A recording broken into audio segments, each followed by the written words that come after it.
Hello दोस्तों, मैं राहुल स्वागत करता हूं आपके अपने YouTube चैनल फ्यूचर क्लासेस पर। दोस्तों, ये जो आज हम लेके आए हैं आपके लिए पॉलिटी की ये नेक्स्ट क्लास है। और मैं मानता हूं कि जो पॉलिटी के जो 3 क्लासेस मैंने अब तक कराई हैं उसमें आपको बहुत सारे डाउट क्लियर हुए होंगे। और जो भी कुछ आपने नया सीखा हो तो प्लीज चैनल को सब्सक्राइब कर लीजिए और ऐसी वीडियो पाने के लिए ठीक है चैनल को सब्सक्राइब कर लीजिए और कमेंट कीजिए यदि आपको कुछ सीखने को मिला है तो वीडियो में। ठीक है दोस्तों, तो बढ़ते हैं आज की क्लास की तरफ और चलते हैं अपने पहले क्वेश्चन पर।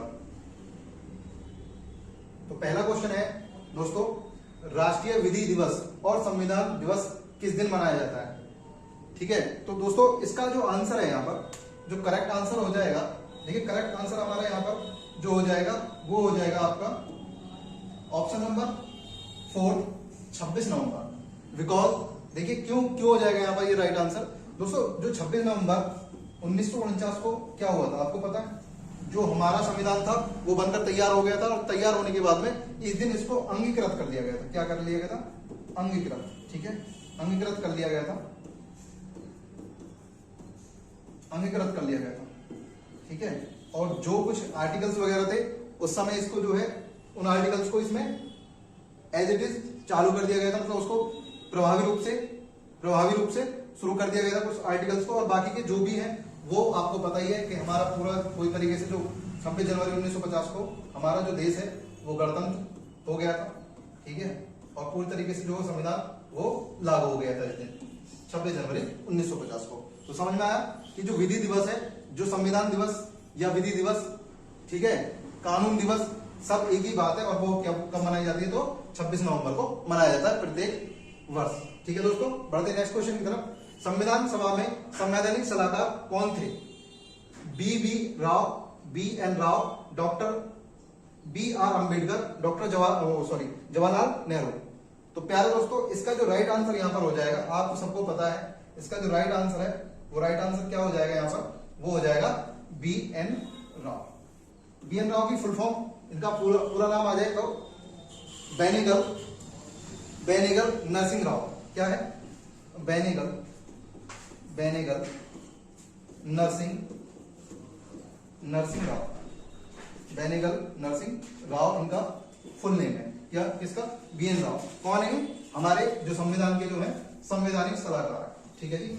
उसके बाद में आपको डॉक्टर भीमराव अम्बेडकर जी के बारे में थोड़ा सा पता होना चाहिए। ये ड्राफ्टिंग कमेटी या प्रारूप समिति के अध्यक्ष थे। कौन थे? B.R. अम्बेडकर जी प्रारूप समिति के अध्यक्ष थे, जिसमें 7 सदस्य समिति थी। कितनी? 7 सदस्य समिति थी। कुल कितने? 7 जो है सदस्य समिति थी, जिसमें जो एक मुख्य अध्यक्ष थे कौन थे? B.R. अम्बेडकर जी थे। बाकी के 6 अन्य सदस्य थे। जवाहरलाल नेहरू के लिए आप जानते होंगे ये कौन सी कमेटी से संबंधित हो? संघ शक्ति समिति, राज्य समिति। ठीक है जी। तो इन सभी के जो हेड थे, अध्यक्ष थे, वो कौन थे? जवाहरलाल नेहरू थे। तो प्यारे दोस्तों, मेरे हिसाब से इस क्वेश्चन का आंसर आपको अच्छे से पता लग गया होगा कि संवैधानिक सलाहकार कौन थे? B.N. राव थे। और डॉक्टर भीमराव अम्बेडकर जी जो थे वो प्रारूप समिति या ड्राफ्टिंग समिति बोलते हैं उसके अध्यक्ष थे। जवाहरलाल नेहरू संघ शक्ति समिति और राज्य समिति के अध्यक्ष थे। तो इस तरीके से हमारा जो क्वेश्चन है ये कंप्लीट होता है। बढ़ते हैं नेक्स्ट क्वेश्चन की तरफ। संविधान का सर्वाधिक हिस्सा 75% किस स्रोत से लिया गया है? प्यारे दोस्तों, ऑप्शन यहाँ पर लिखा हुआ है भारत सरकार अधिनियम 1919, भारत सरकार अधिनियम 1935, आयरलैंड या USA। देखिए जो भी मेरे दोस्त हैं वो इस वीडियो को देख रहे हैं तो जरूर अगर जो उनको कुछ अच्छा लग रहा हो वीडियो में तो चैनल को सब्सक्राइब कर लें और प्यारी प्यारी कोई कमेंट जरूर कर दें हमारे लिए।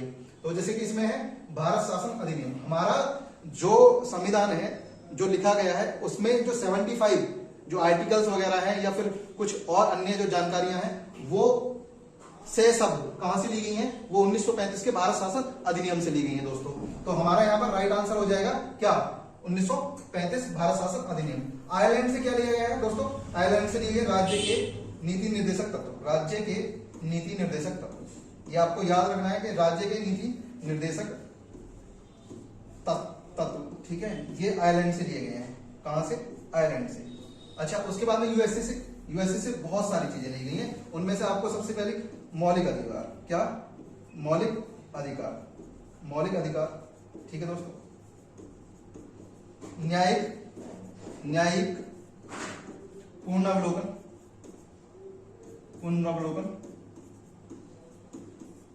और जो महाभियोग की प्रक्रिया होती है, महाभियोग की प्रक्रिया, ये कहां से ली गई है? तो ये सभी चीजें ली गई हैं आपके कहां से? यूएसए से। कहां से? यूएसए से, मतलब अमेरिका से। तो बढ़ते हैं नेक्स्ट क्वेश्चन की तरफ दोस्तों। प्रश्न 4 है, निम्नलिखित में से यूएसए के संविधान की विशेषताएं कौन सी हैं जो हमारे संविधान के निर्माताओं द्वारा ग्रहण की गई हैं? बहुत बढ़िया क्वेश्चन। देखो यहां से थोड़ी सी और चीजें आपको क्लियर हो जाएगी। न्यायिक समीक्षा, अभी बताया था, न्यायिक पुनरावलोकन, हाँ जी लिया गया है, बिल्कुल सही है, ये एकदम करेक्ट बात है। उसके बाद मौलिक अधिकार, हाँ जी बिल्कुल लिए गए हैं, ये भी सही है। उच्चतम न्यायालय के न्यायाधीशों को हटाना, बिल्कुल। महाभियोग की अभी बताया था प्रक्रिया कहां से ली गई है? यूएसए से ली गई है। तो दैट मीन्स ये सभी के सभी कहां से लिए गए हैं? यूएसए के संविधान से लिए गए हैं। तो प्यारे मित्रों, इस चीज को आप क्लियर समझ गए होंगे कि इसमें क्या है। तो इसमें ये मामला है कि ये सारी चीजें हैं ये कहां से ली गई? यूएसए के संविधान से ली गई है। बढ़ते हैं नेक्स्ट क्वेश्चन की तरफ। किस शब्द का उल्लेख 1950 में लागू हुए संविधान की प्रस्तावना में नहीं था? तो दोस्तों समाजवाद, ठीक है, समाजवाद, पंथ निरपेक्षता, ए और बी, मतलब फर्स्ट और सेकंड दोनों, या कोई नहीं। दोस्तों आपको पता है जो 3 शब्द, कौन कौन से 3 शब्द? समाजवादी या समाजवाद, पंथ निरपेक्षता और अखंडता, 3 शब्द जोड़े गए हैं भारत के संविधान में। कब जोड़े गए हैं? 1942 के 76वें संविधान संशोधन में। कब? 42 में संविधान संशोधन 1976 में, ठीक है जी। थोड़ा सा इसको करेक्ट करेंगे। कब? 42वां संविधान संशोधन 1976, ठीक है, संशोधन 1976। इसमें 3 शब्द जोड़े गए, कौन कौन से? समाजवाद, अखंडता और पंथ निरपेक्षता,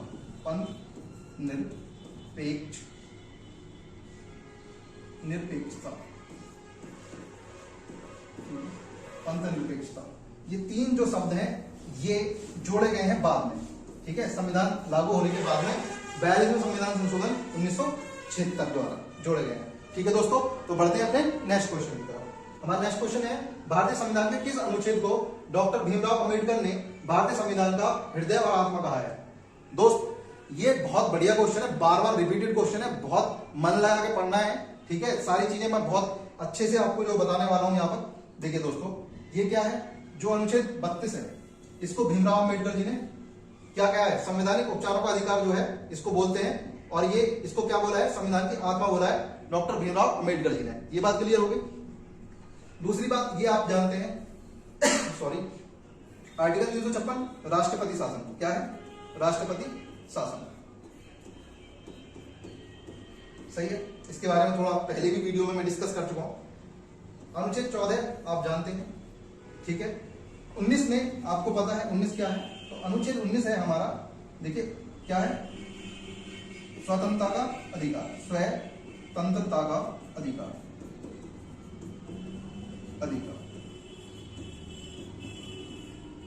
ठीक है जी।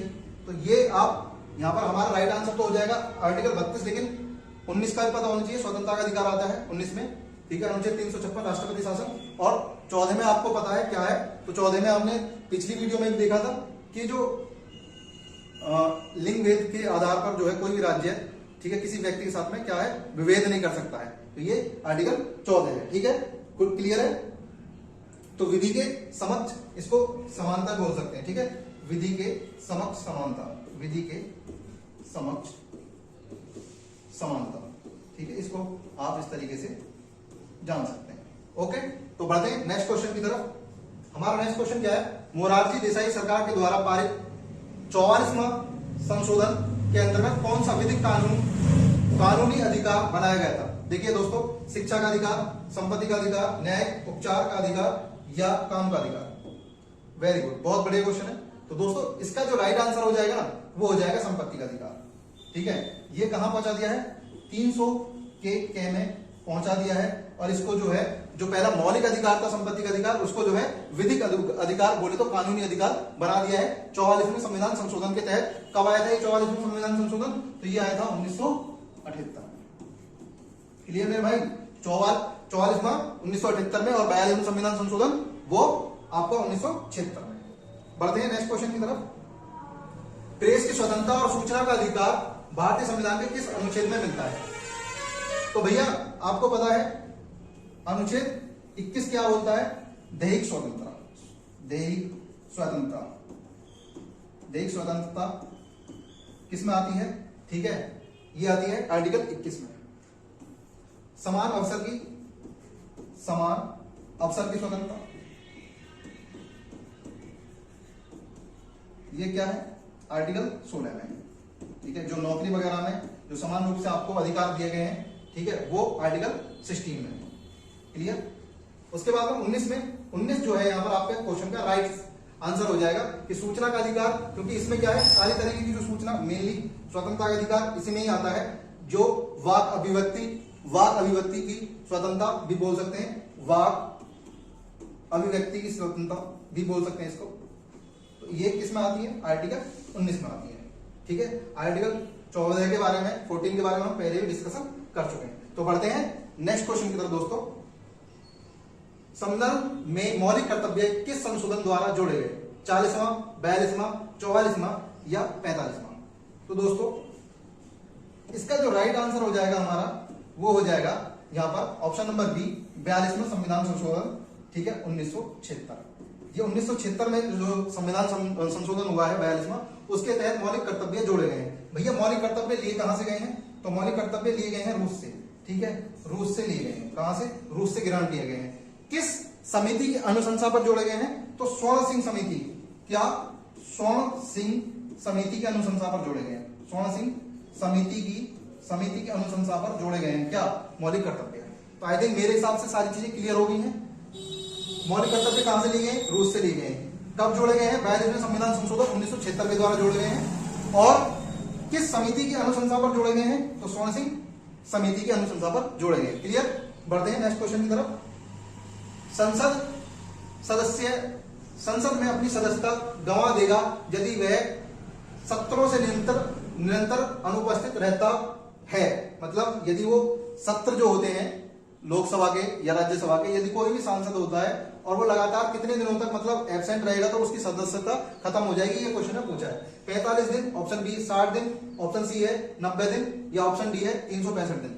जल्दी बताइए मेरे दोस्तों, आंसर बताइए इसका।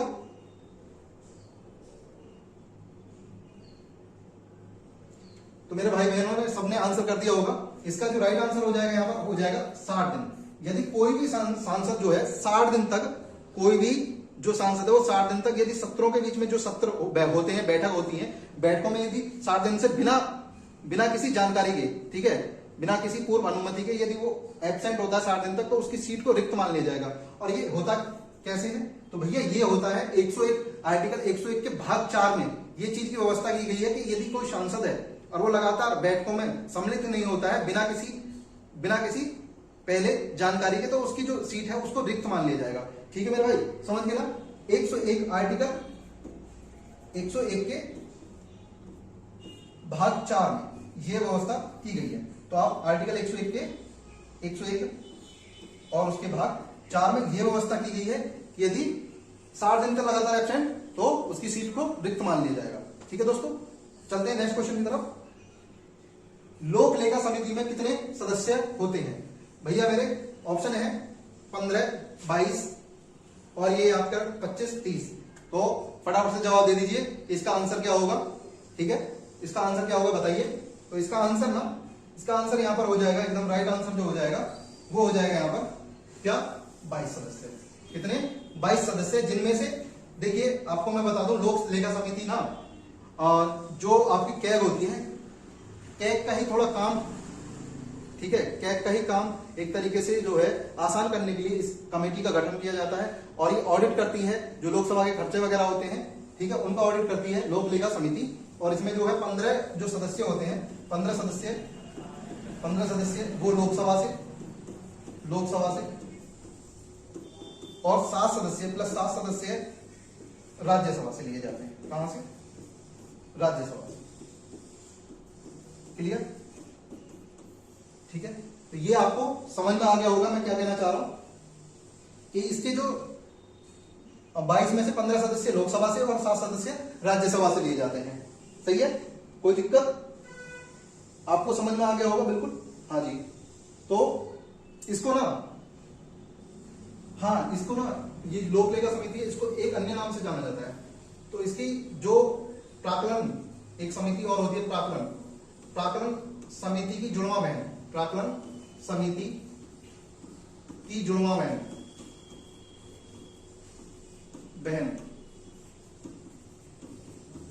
के रूप में भी जाना जाता है।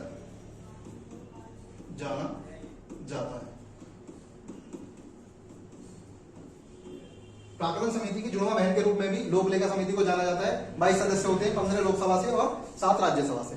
ठीक है दोस्तों, बढ़ते हैं नेक्स्ट क्वेश्चन की तरफ। लोकसभा के प्रथम अध्यक्ष कौन थे? भाई साहब अच्छा क्वेश्चन है, रिपीटेड क्वेश्चन है, बहुत बार पूछा जा चुका है। के.एस. हेगड़े, हुकम सिंह, गणेश वासुदेव मावलंकर या संजीव रेड्डी? ये तो हमारे प्रेसिडेंट रहे हैं, कोई दिक्कत नहीं है, इनके बारे में मैं पहले भी बहुत सारी चर्चा कर चुका हूं अपनी लास्ट वीडियो में, जाके देख लेना। यदि राष्ट्रपति उपराष्ट्रपति से संबंधित कोई भी डाउट है तो पिछली वीडियो जरूर देख लेना दोस्तों। तो इसका जो राइट आंसर हो जाएगा वो हो जाएगा गणेश वासुदेव मावलंकर। ये कौन है? ये पहले जो प्रथम लोकसभा अध्यक्ष हैं वो है। ये कौन है? प्रथम लोकसभा अध्यक्ष हैं। इनकी जो लोकसभा अध्यक्ष रहे हैं ये 1952 से लेकर और 56 तक रहे। कब तक? 1952 से 1956 तक। सही है, बिल्कुल, हाँ जी बिल्कुल सही है, कोई दिक्कत की बात नहीं है। हुकम सिंह लिख सकते हैं 1962 से 68 के बीच में, 1962 से 68 के बीच में हुकम सिंह रहे हैं। क्लियर? उसके बाद में अब वर्तमान की बात करें तो आपको पता ही है वर्तमान लोकसभा अध्यक्ष, ठीक है, कौन है? वो है ओम बिरला। ओम बिरला जी हैं इस समय लोकसभा के अध्यक्ष वर्तमान में। ठीक है, तो क्लियर हो गया होगा ये बात। बढ़ते हैं नेक्स्ट क्वेश्चन की तरफ। केंद्रीय मंत्रिपरिषद के विरुद्ध अविश्वास प्रस्ताव कहां प्रस्तुत किया जा सकता है? केवल राज्यसभा में, केवल लोकसभा में, थर्ड है लोकसभा और राज्यसभा दोनों में, राज्य की विधानसभाओं में। देखो दोस्तों, जो मंत्रिपरिषद होती है वो केवल लोकसभा के प्रति उत्तरदायी होती है, इसलिए उस पर जो अविश्वास प्रस्ताव लाया जाएगा वो भी कहां लाया जाएगा? तो लोकसभा में लाया जाएगा। इसलिए इसका आंसर क्या हो जाएगा? यहाँ पर ऑप्शन नंबर बी यहाँ पर करेक्ट आंसर हो जाएगा। इसका क्या हो जाएगा? आंसर सेकंड इसका राइट आंसर हो जाएगा। दोस्तों बढ़ते हैं नेक्स्ट क्वेश्चन की तरफ। नियंत्रण और महालेखा परीक्षक, ठीक है, किसके लिए एक मित्र, दार्शनिक और मार्गदर्शक के रूप में कार्य करता है? तो लोक लेखा समिति, प्राक्कलन समिति, ठीक है, लोक उपक्रम समिति या वित्तीय मंत्रालय? दोस्तों आपको पता है अभी मैंने बताया था कि जुड़वां बहन कहा जाता है प्राक्कलन समिति उसको, इसकी जो लोक लेखा समिति को, लेकिन उसके बाद में आपको मैंने बताया था प्राक्कलन समिति की भी चर्चा मैंने पहले करी थी थोड़ी सी, लेकिन इसका जो आंसर है ना वो जो कैग की जो मार्गदर्शन के रूप में इसमें साफ साफ लिखा हुआ है, जो नियंत्रक और महालेखा परीक्षक किसके लिए एक मित्र, दार्शनिक और मार्गदर्शक के रूप में कार्य करता है? तो वो है प्राक्कलन समिति। अब प्राक्कलन समिति के बारे में बात करूं तो इसमें टोटल सदस्य जो होते हैं, टोटल मेंबर, तो टोटल मेंबर होते हैं 30। कितने? How many? 13 मेंबर्स, 30, ठीक है, 30। और ये सारे के सारे कहां से लिए जाते हैं? तो ये लोकसभा से ही लिए जाते हैं। कहां से? लोकसभा से लिए जाते हैं। क्लियर मेरा भाई? बिल्कुल, तो लोकसभा से लिए जाते हैं सारे के सारे, तो इसलिए हमारा ये जो राइट आंसर हो जाएगा वो हो जाएगा प्राक्कलन समिति, ठीक है, और उसके बाद में इसमें टोटल 30 सदस्य होते हैं और सारे के सारे लोकसभा से लिए जाते हैं। बढ़ते हैं नेक्स्ट क्वेश्चन की तरफ। देश का प्रथम विधि अधिकारी कौन है? देखो दोस्तों, महान्यायवादी, मंत्रिमंडल सचिव, गृह सचिव, प्रधानमंत्री का मुख्य सचिव। दोस्तों इसका आंसर फटाक से कीजिए, क्या आंसर होना चाहिए इसका? तो सभी मेरे भाई बता रहे हैं कि इसका आंसर जो हो जाएगा वो हो जाएगा महान्यायवादी। हाँ जी बिल्कुल सही है। सरकार का एक ऐसा वकील जो सरकार के सभी मामलों को देखता है, किसी तरीके का कोई भी सरकार के खिलाफ केस होता है तो उसके लिए कहां आप किसके पास जाएंगे? महान्यायवादी के पास जाएंगे। वही सरकार का जो मुख्य वकील होता है वही होता है। आर्टिकल किसमें? आर्टिकल 76 में इसकी व्यवस्था की गई है। आर्टिकल 76 में इसकी व्यवस्था की गई है कि क्या होना चाहिए? एक महान्यायवादी होनी चाहिए। भाई साहब इसकी जो महान्यायवादी है इसकी नियुक्ति राष्ट्रपति द्वारा की जाती है और ये राष्ट्रपति के जो है राष्ट्रपति के प्रसाद पर्यंत, मतलब जब तक राष्ट्रपति चाहें तब तक पद पर रह सकता है, ऐसी व्यवस्था की गई है। इनका कोई टाइम पीरियड वगैरह नहीं होता है एक्चुअल में, ठीक है, ये आपको ध्यान रखना है। महान्यायवादी, ठीक है, और आपको पता है जो आप वेंकट रमणी, ठीक है, वेंकट रमणी जो है वो हमारे वर्तमान क्या है, महान्यायवादी है। ठीक है दोस्तों, तो हमारे आर वेंकट रमणी जो है वर्तमान महान्यायवादी हैं, और इनके बारे में आपको पता होना चाहिए कि जो देश के विधि अधिकारी है, मतलब देश के प्रथम विधि अधिकारी होते हैं, मतलब कानूनी अधिकारी होते हैं, और सारे के सारे जो गवर्नमेंट के केस वगैरह होते हैं यही हैंडल करते हैं। ठीक है दोस्तों, और ठीक है, तो इसके बारे में आपको क्लियर पता होना चाहिए। बढ़ते हैं नेक्स्ट क्वेश्चन की तरफ। भारतीय संविधान का कौन सा अनुच्छेद निर्वाचन आयोग से संबंधित है? मेरे भाई 356 नहीं है जी, 356 तो राष्ट्रपति शासन है। ठीक है, क्या है? राष्ट्रपति शासन, ओके, हाँ जी, राष्ट्रपति शासन है। 360 वित्तीय आपात, क्या है? वित्तीय आपात, क्या है जी? वित्तीय आपात है जी ये तो। 352 राष्ट्रीय आपात, क्या है? राष्ट्रीय आपात। इसके बारे में भी चर्चा मैं पहले कर चुका हूं अपनी वीडियो में, राष्ट्रीय आपात।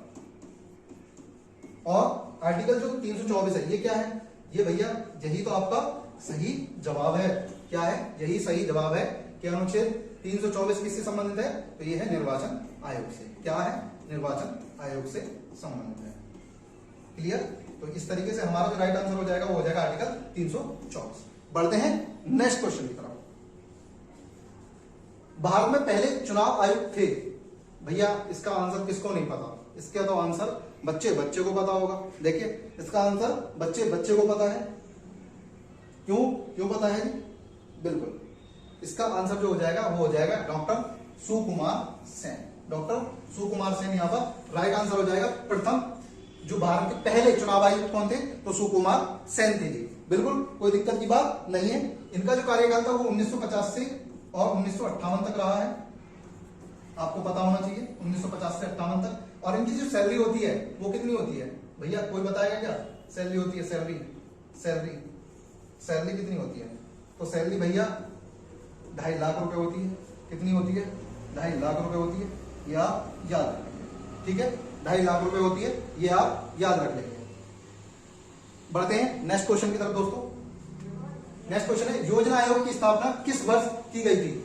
1950, 51, 52 या 49? बहुत बढ़िया क्वेश्चन है दोस्तों, बहुत फटाफट बता दीजिए, फिर उसके बाद मैं इसके बारे में थोड़ी सी डिटेल आपको बताना चाहूंगा। तो मेरे भाई कुछ बता रहे हैं कि भैया इसका आंसर हो जाएगा क्या? 1950। जी हाँ, 15 मार्च 1950 को इसकी स्थापना हुई थी। बिल्कुल करेक्ट। उसके बाद में ये कब तक चलता रहा? तो ये चलता रहा कब तक भैया? 13 अगस्त 2014 तक ये चलता रहा। 13 अगस्त 2014 तक ये चलता रहा, और इसको जो है समाप्त कर दिया किसमें? 13 अगस्त 2014 में इसको समाप्त कर दिया। ठीक है, समाप्त कर दिया। और उसके बाद में जो 1 जनवरी 2015 से किसका निर्माण हुआ? वो हुआ नीति आयोग का। किसका? नीति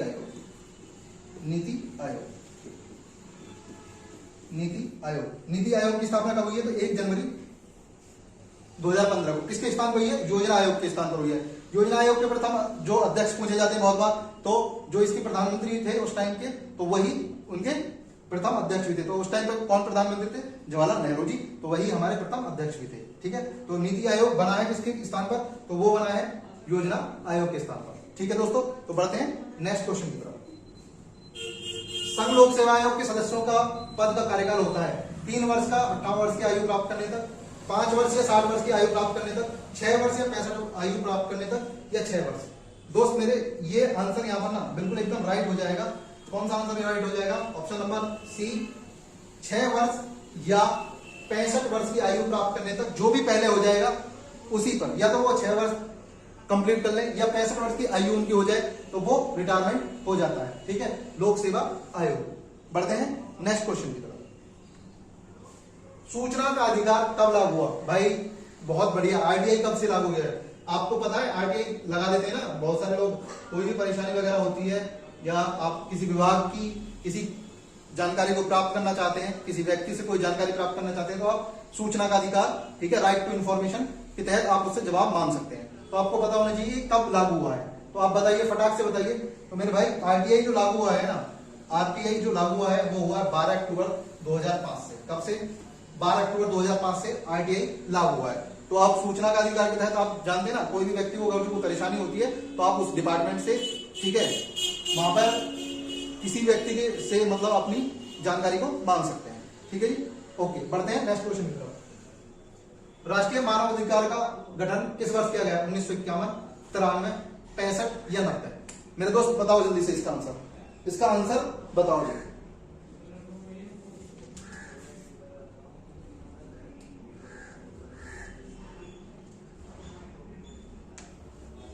तो दोस्तों इसका जो आंसर हो जाएगा वो हो जाएगा 1993। क्या है? राष्ट्रीय मानवाधिकार आयोग, एनएचआरसी। एनएचआरसी इसकी शॉर्ट फॉर्म है। क्या है? एनएचआरसी इसकी शॉर्ट फॉर्म है दोस्तों। और इसकी 12 अक्टूबर 1993 को स्थापना हुई। कितनी? 12 अक्टूबर 1993 को इसकी स्थापना हुई। क्लियर? और ये एनएचआरसी के रूप में जाना जाता है भारत में। एनएचआरसी के रूप में जाना जाता है। एनएचआरसी का रूप आप समझ सकते हो ना, नेशनल, ठीक है, human right commission. National human right commission of India, ठीक है, राष्ट्रीय मानव अधिकार दिवस, या सॉरी, राष्ट्रीय मानव अधिकार आयोग का गठन कब हुआ, ये पूछा गया आपसे। ठीक है दोस्तों, बढ़ते हैं नेक्स्ट क्वेश्चन की तरफ। आ जाओ। सर्वोच्च न्यायालय के न्यायाधीश किस आयु से सेवानिवृत्त होते हैं? 60 वर्ष, 62 वर्ष, 64 वर्ष या 65 वर्ष? मेरे दोस्त इसका आंसर ना फटाक से आ जाना चाहिए था अब तक इसका आंसर। और कुछ लोगों ने इसका आंसर वास्तव में ही 1 सेकंड में कर दिया। कैसे कर दिया भाई? जानकारी है भाई, पढ़ते हैं बच्चे। तो ऑप्शन क्या है यहाँ पर? ऑप्शन नंबर डी यहाँ पर हमारा करेक्ट हो जाएगा। ऑप्शन नंबर 4, 65 वर्ष। 65 वर्ष की आयु में जो है सर्वोच्च न्यायालय के जो न्यायाधीश है वो सेवानिवृत्त हो जाते हैं। ठीक है दोस्तों, बढ़ते हैं नेक्स्ट क्वेश्चन की तरफ। उच्च न्यायालय का न्यायाधीश बनने के, उच्च न्यायालय नहीं, इसको ना थोड़ा सा आप करेक्शन करेंगे मेरे दोस्त, उच्चतम न्यायालय, ठीक है, उच्चतम न्यायालय आप इसको कर लेंगे। उच्चतम न्यायालय का न्यायाधीश बनने के लिए कम से कम कितने वर्ष की उच्च न्यायालय के अधिवक्ता के रूप में वकालत का अनुभव होना चाहिए? मेरे भाई इसका आंसर ना फटाक से कर दो, क्योंकि ये बहुत बढ़िया क्वेश्चन है। तो जब भी आप उच्च न्यायालय से और उच्चतम न्यायालय मतलब हाई कोर्ट से सुप्रीम कोर्ट के जज बनने की बात करते हैं, तो आपको हाई कोर्ट में कम से कम 10 वर्ष के लिए वकील होना चाहिए। कितने? 10 वर्ष के लिए अधिवक्ता होना चाहिए, वकील के रूप में अनुभव होना चाहिए। यदि आपके पास में अनुभव नहीं है वकील होने का, तो आपके पास में एक काम होना चाहिए कि 5 वर्ष तक आपने ना हाई कोर्ट के किसी भी ब्रांच में, मतलब हाई कोर्ट में, किसी भी हाई कोर्ट में क्या होना चाहिए आपको, 5 साल तक आपने क्या जज की कुर्सी संभाली हो। क्या? जज की कुर्सी। ठीक है, समझ गए ना बात को? क्या कहना चाह रहा हूं कि आप जज रहे हो, ठीक है, आप कितने 5 वर्ष के लिए या तो किसी हाई कोर्ट में जज रहे हो, या 10 वर्ष का आपको वकालत का क्या अनुभव हो किसी भी उच्च न्यायालय में, तब आप क्या बनेंगे? उच्चतम न्यायालय के न्यायाधीश की नियुक्ति के काबिल हो जाएंगे। ठीक है दोस्तों, तो इस तरीके से जो आज का सेशन था हमारा यहीं तक था। उम्मीद करता हूं आपको बहुत सारी नॉलेज इस वीडियो से मिली होगी। और प्यारे दोस्तों, यदि आपको कुछ भी मेरे द्वारा करी हुई मेहनत से कुछ भी आपको 1% भी कुछ सीखने को मिलता है, तो प्लीज अपने दोस्तों के साथ में वीडियो को शेयर जरूर करें, चैनल को सब्सक्राइब करें। ठीक है, मिलते हैं नेक्स्ट वीडियो में। Thank you all.